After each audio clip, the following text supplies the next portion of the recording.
Titulaire d'un doctorat en pharmacie en 2009 à l'université Cheikh Anta Diop de Dakar, Dr Koutoubo Gassama a d'abord fait son cursus scolaire à Ziguinchor où il a obtenu son baccalauréat en série S2 en 2000 au lycée Djignabo.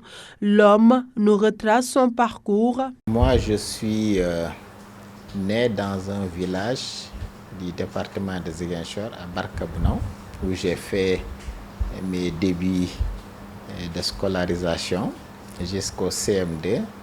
Avec le conflit Casamance, j'étais obligé de revenir à Ziguinchor où mon papa m'a inscrit à l'école Francisco Carvalho que j'ai partagé avec vous. Alors c'est là où j'ai obtenu mon entrée en 6e en 93. Ensuite je suis allé au CM Malik Fall comme la plupart des enfants de Santhiaba et de Kandé. Et j'ai fréquenté le lycée Djignabo où j'ai eu mon bac en 2000. Et série S2. Alors j'ai été orienté au département de pharmacie, à la faculté de médecine pharmacie. Et j'ai donc eu mon doctorat en 2009. Et je me suis installé comme pharmacien d'officine en 2011, après 2 années d'assistanat. À l'université Cheikh Anta Diop de Dakar, le chemin fut long et parsemé d'embûches.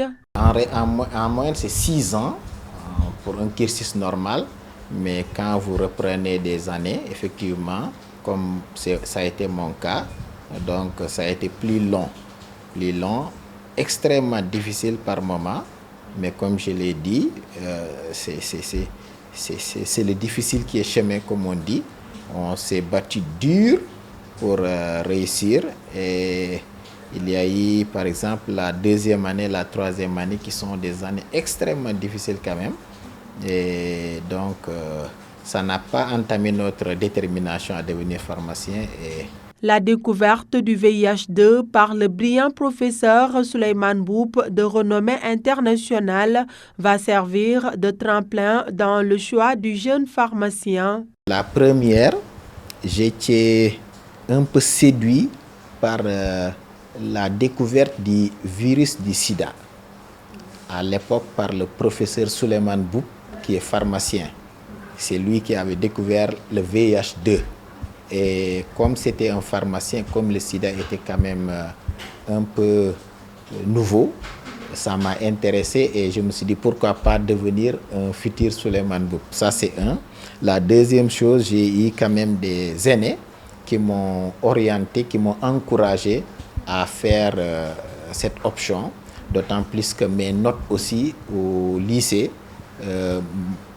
m'orientaient un peu dans ce sens, donc c'est un peu cela qui m'a conduit à faire ce choix que je ne regrette pas aujourd'hui. Ce métier nécessite une présence d'esprit permanente et une concentration afin d'éviter les erreurs médicales qui peuvent être fatales pour le patient. Comme il y a tellement de ressemblances en matière de médicaments, l'erreur est humaine déjà, mais il est très facile de commettre une erreur même pas dans la prescription, mais dans la posologie qu'il faut expliquer aux patients. Si on commet une erreur, on peut effectivement perdre des vies humaines.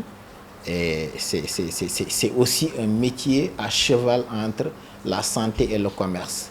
Il y a la tentation, le risque, etc.